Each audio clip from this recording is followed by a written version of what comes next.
Oh, I like that. Now, there are 23 days to go before the general election, and the polls show that many voters are still undecided. So what will it be that makes up their minds? Look East has enlisted the help of a viewers' panel to follow the campaign through to polling day. We will track their responses as we go through the final stages. Clive Lewis introduces the first of our People's Panel reports. It's said to be the closest election race for the past 20 years. That makes trying to gauge the ebb and flow of voter intention all the more difficult.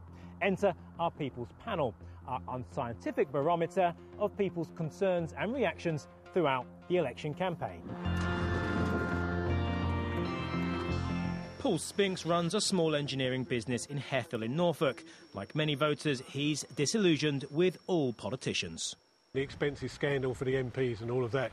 You know, have we forgiven them? Have we gotten over it? Are there enough rules in place that say we're going to go out and vote again? Or are we just going to elect another load of scallywags? Next stop was Royston. Robert Law, who farms 3,500 acres, describes himself as a lifelong floating voter.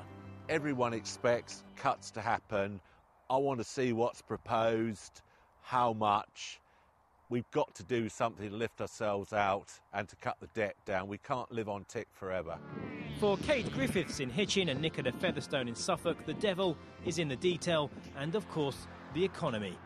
I'm still waiting to really hear some meaty comments on the policies. I mean, politicians are very good at telling you what you want to hear, but not necessarily saying what they're going to do. I think I'm drifting away from Labour at the moment. I think it is time for change. My concern is change to what? And obviously the economy is very unstable at the moment, and whatever changes we need to be clever and they need to be implemented quickly. Over in Peterborough, unemployed engineer Peter Lee is also understandably concerned about the economy. What's going to make you swing one way or the other? I think if they start coming clean on the economy, I might start listening to that deeper and see if it affects me or if I think it's how the country ought to be run. Trust, policy detail and the economy appear to be the big deciders for our panellists. Now we'll wait to see if the politicians deliver the goods. Clive Lewis, BBC Look East. There'll be more from our People's Panel soon. And a reminder, we'll be updating all the election news from today in our extended late bulletins. That's the late edition of Look East, straight after the 10 o'clock news. As you may have seen, the new Doctor Who, Matt Smith, has made quite a splash as the new occupant of the TARDIS. And this time, the Time Lord is saving more than just the planet. The actor Matt Smith, who comes from Northampton, is also doing his bit to save Harris Tweed. The details now from Anita Ramdhari. They seek him here, they seek him there, his clothes are loud. Patrick Leonard is dressed in the latest style. Tweed. Yep, you heard right. And it's all down to this man, Doctor Who, aka Matt Smith. He's prompted a revival of the 60s classic look. And this gentleman's outfitters in Northampton will be the first to offer the exact material used by the current Doctor. Once the BBC approve the cloth, the plan is to call it Doctor Who Tweed. And then once the BBC get the first batch of cloth, we then get the second batch of cloth. So a gentleman comes in, he says, look, I'd like a jacket, I want to look like Doctor Who, or I just love tweed generally.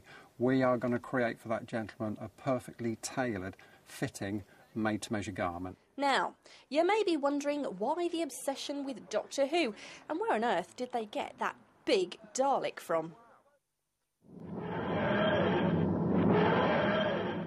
Just a short flight away and we're in Patrick's back garden.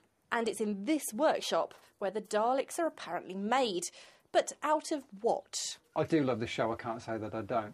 But I have to say my fascination is how the whole thing goes together. So what is this? Those R&D, well, these little parts, there's 56 of them, they go on the skirt section of the Dalek, but they're actually pieces of moulded plastic that you would use on the guttering in and around your house.